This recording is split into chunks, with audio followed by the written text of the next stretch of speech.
Good morning, everybody. I am here harvesting bloodworms. That's the tool I'm going to be using right there, and that's the worm I'm after.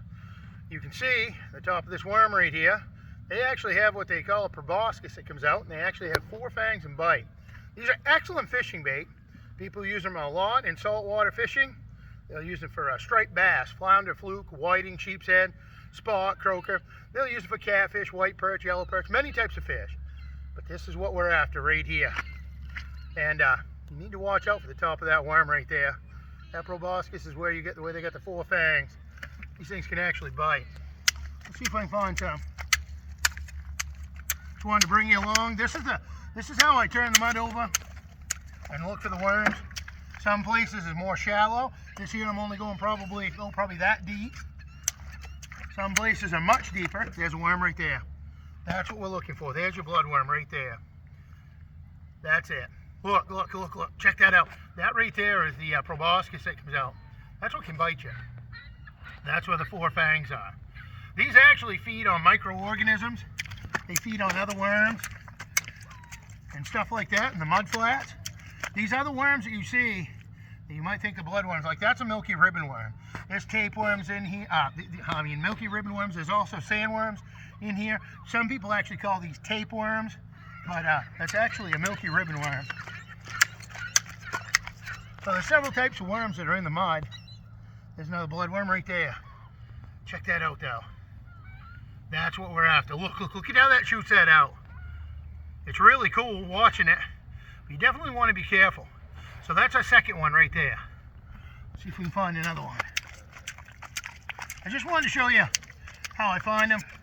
The work that goes into doing these. There's another one right here. There's another bloodworm right there. Check that out. Look at him fire that out. That is so cool. We're up to 3. There's another milky ribbon worm.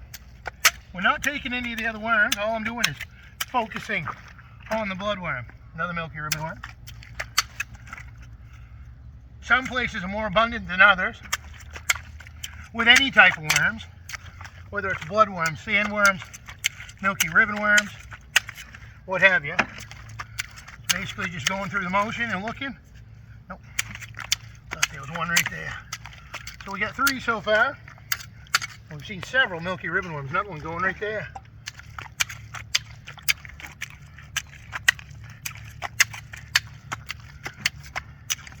But you get the idea of how I get them.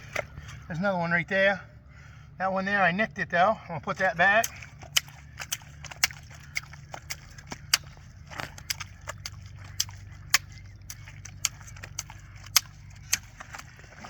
And that happens sometimes when you're digging along. Sometimes you'll nick them or clip them or whatever.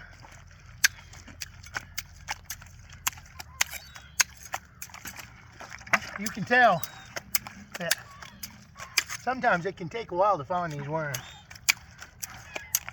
Some places you can find quite a few right in a row. Some places you can't. There it is, the elusive bloodworm. But check that out though. There it is right there. You can actually, I don't know if you can see it real good, but there's actually the fangs. You can see them going in and out when they open and close at times. But I'm glad you guys got to tune in, check this out. If you get value out of this content, you like it, hit that subscribe button, that notification bell, and feel free to share this with someone who might think this is pretty cool. There's another small one right there.